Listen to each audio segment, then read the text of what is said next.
इनका कहना यह था कि ये हमारा पोता है और स्पेन में फौत हुआ और वहाँ से लेकर आए हैं। तो हमने इनसे ये कहा कि अगर आपका पोता है तो आप इसका प्रूफ दें, डॉक्यूमेंट दें।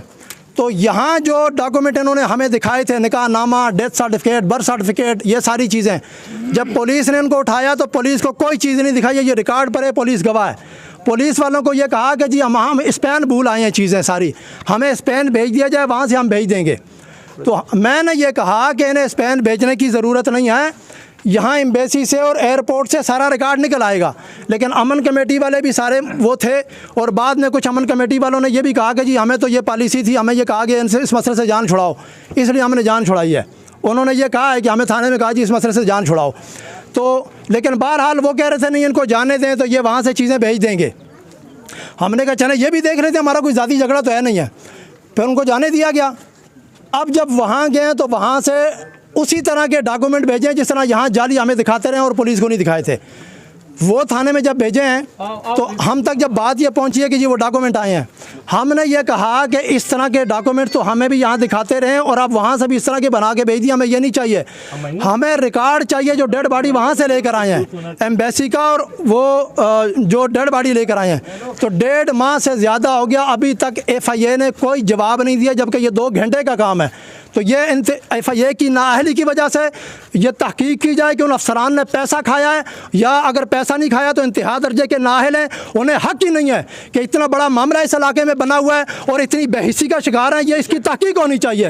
और सुने, और ये कौन लोग हैं जो इस तरह के मामलात में ऐसी जो है ना वो किरदार अदा करते हैं, सुने। और फिर इस मामले को मुतनाज़ बनाने के लिए डेरी इस्लामाबाद के लोग यहाँ आते रहे। हमारा सवाल यह है कि पुलिस का हमारे साथ मामला था, दरमियान में डेरी इस्लामाबाद से जावेद शाह नामी बंदा वो यहाँ क्यों आता रहा है, इंतज़ामिया उससे क्यों नहीं पूछती रही है। और फिर यहाँ कल उन्होंने प्रोग्राम किया है और बहुत सारे लोगों को, कईयों को किराए पे लेकर आए हैं। ये मामला जो कल उन्होंने किया, ये तो हमने बड़े उसके साथ इलाके में इंतशार, उस फिज़ा को बरकरार रखने के लिए, इंतशार ख़त्म करने के लिए लोगों को हमने कहा आपने कोई वो नहीं करना है, वरना तो कल ही मसाइल यहाँ पैदा हो जाते। तो इसलिए इंतज़ामिया उन पर भी नज़र रखे कि जो लोग बाहर के इलाके से आकर हमारे यहाँ इंतशार फैलाते हैं और मामलात को दूसरा रुख देते हैं, तो इंतज़ामिया उन पर भी नज़र रखे। बाकी इंशाअल्लाह हमने जिस तरह पहले इंतज़ामिया से तावन किया है, आज भी मैं एलानिया कहता हूँ कोई गैर कानूनी काम हम नहीं करेंगे। अब ये जो मामला हुआ है ना, इसकी बुनियाद भी यही थी। हमने कहा अगर ये बच्चे की डेड बॉडी निकल आती या किसी बंदे की, तो फिर जो मुद्दई था हमने उसे नहीं छोड़ना था, ये हमने तय किया था।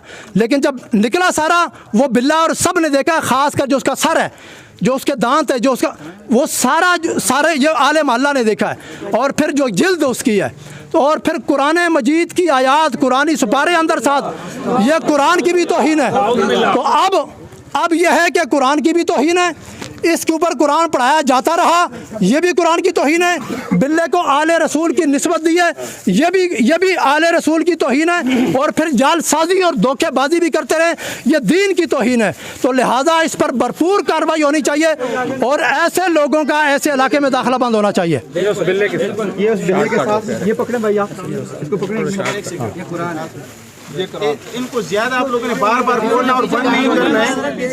मोबाइल वाले आपने बनाइए यार, पीछे हो जाओ। ये देखिए जी, ये उल्टा करे दांत दिखा, ये कह रहे हैं आगे करके नीचे देखिए, थोड़ा इस तरह के चमड़े वगैरह बिठा के देंगे, चमड़े के कैमरा नीचे ले बस। अभी आप तमाम हजरात ने पुरअमन तौर पर ये एक मिनट, ये जेल दे उसकी, ये बच्चे की जेल इस तरह नहीं होती है। हाँ ये देख जाए सर SHO की मौजूदगी में मैं उसका हल बता दूं, ताकि ये ना हो कल को एक झगड़ा ख़त्म हुआ दूसरा शुरू हो जाए और वो ज़्यादा ख़तरनाक होगा, उसमें खून खराबे का भी ख़तरा हो सकता है। वो ये कि थोक के हिसाब से किराए पे मौलवी आजकल मिल रहे हैं, ख़ासकर अडियाला रोड से। मुमकिन है ये लोग कल को वहाँ से किराए के मौलवी लेकर आएँ, एक अपना दावा करे, दूसरा अपना।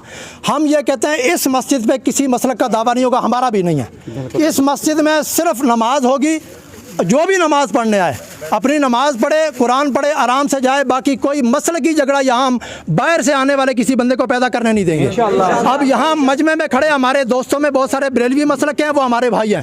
बहुत सारे आले हदीस मसलक के हमारे भाई हैं, देवबंदी हमारे भाई हैं। हमारा आपस में कोई झगड़ा नहीं है। में ये तहफ़्फ़ुज़ चाहिए कि जो यहाँ पे मसाइल खड़े होंगे, जितने भी लोग आएंगे, इसके बारे में आप क्या करेंगे? मुझे कॉल आ रही है। मैं सिर्फ इतना कहूँगा कि कोई भी काम गैर कानूनी तरीके से नहीं होगा, और तमाम मसाले जितने भाई हैं मेरे, तमाम से रिक्वेस्ट करूँगा कि मुल्क के अमन की खातिर, मुल्क के इस बका की ज़मीन की बका की खातिर हमने मिलजुल कर आगे बढ़ना है। सर जी जो हक़ाइक़ आपके सामने है इसके बारे में जो शख्स इस लॉ एंड ऑर्डर को सूरत हाल को ख़राब करने की कोशिश करेगा उसे आईनी हाथों से नहीं सर। मुझे कॉल आ रही है, मैं सर उसके बारे में इतना ही कह सकता हूँ सर, मैं इतना ही कह सकता हूँ। सर जो आपके सामने हक़ाइक़ तो आपके सामने है ना, क्योंकि हक़ाइक़ जो भी हो वो आपके सामने आ गए हैं। मुझे कुछ कानूनी पाबंदियाँ भी होती हैं, मैं इस तरह फौरी तौर पे बयान नहीं दे सकता। मुझे इस मामले को देखूंगा, एविडेंस इकट्ठी करूंगा, आपको बुलाऊंगा, दूसरी पार्टी को बुलाऊंगा, और उसके बाद जो स्टेटमेंट कहेंगे वो मैं इंशाल्लाह देने को तैयार। ठीक है सर। हक़ाइक़ जल्दी राय नहीं कायम करना चाह रहा है इस मामले में। अच्छा